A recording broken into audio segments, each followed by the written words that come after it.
Yo, what's good YouTubes? This is your boy in the NYC. It's me, Ray, and this is the EDCC. That's Everyday City Carry. So what happened this week, right? I picked up a few goodies. I'm psyched about that. The CVV Wyvern made its way to me. Gonna review that soon. Reknife USA even reposted my picture of it on Instagram. That's a high five moment, right? I've got some shots of Bryant Park and Grand Central Station, and wherever else I walked on Friday. The Kelly Monster still has the Frankenfoot. What are you guys doing?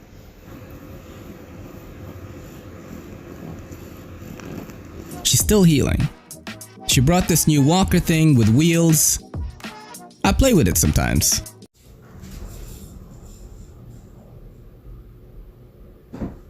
But we do have one for you guys today. A review. And it's a review of the Copper Natrix. Now to me, the most important spec in a knife is the price. And the price is $57 to $65. What's dope about it? What's whack about it? Or if you should forget about it. What's dope about it?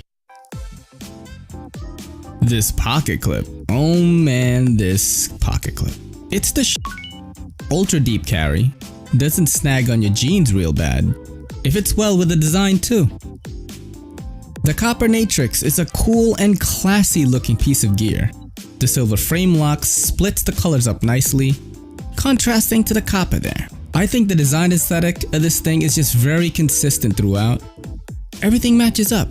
The blade shape, the shape and the lines of the scales, the stylized pivot, to the indentations for the pocket clip. They all look amazing. Now this is my first knife with copper scales, and I have been told that it's supposed to change color. You know, with your sweat and patina and all that. But mine hasn't really changed much. Either that or I'm not noticing it, but I still think that copper look is cool. I even picked up a bunch of copper stuff. Got a copper flashlight. I got a copper Zippo. And I even picked up a copper cinder. The Kershaw cinder. But guess what? It's not here yet, so I can't show it to you guys. But I will on the Instagrams. Now considering I haven't stropped this thing has received no stroppage, and I used it for the past couple of days at work. It's still cutting pretty well. As shown here, I'm cutting these business cards from some dudes at Comic-Con. Sorry dudes.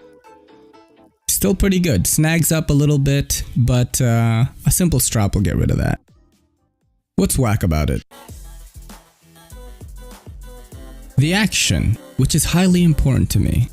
It's okay. It's okay, guys. It flies out decently enough, but it's a little stiff out of box. It's a stiffy. Well, not that, but it's definitely got a break-in period. I oiled up the pivot areas, and that made the action a little better. I do notice that the centering is off a little bit. I think I've been flipping this thing too much, so I've got to open this guy up and add a little blue Loctite to that pivot area to counter the fidget hands. The copper scales certainly look amazing. It matches really nicely with the stonewashed blade, pocket clip, subframe lock, and screws. But then you look at the back spacer, and come on. What are these back spacers? Is it black G10, black FRN, plastique? It doesn't go with it, Kershaw. But fear not. As pointed out by one of my followers on Instagram, you can take that back spacer out and reveal silver standoffs. Thanks for that, big mugger. I'm not sure if I like this better, but I'ma rock it this way for a while. The open construction is cool for easy lubrication access. So weird. Let me know what you guys think in the comments. Do you forget about it? Well, no, you don't forget about it. At $57 to $65, you're getting D2 blade steel, copper scales, an action that's a stiffy out of box, but got much better for me. Especially after I opened this thing, gave it some lubrication, and took out the back spacer. I don't think the back spacer part had anything to do with it, but yeah. As I said before, this is a cool looking piece of gear. So cool that I had to pick up other copper stuff for it for the Instagram picture. I'm doing it for the gram or whatever, you know? This is your boy in the NYC. It's me, Ray, and this is the EDCC saying peace.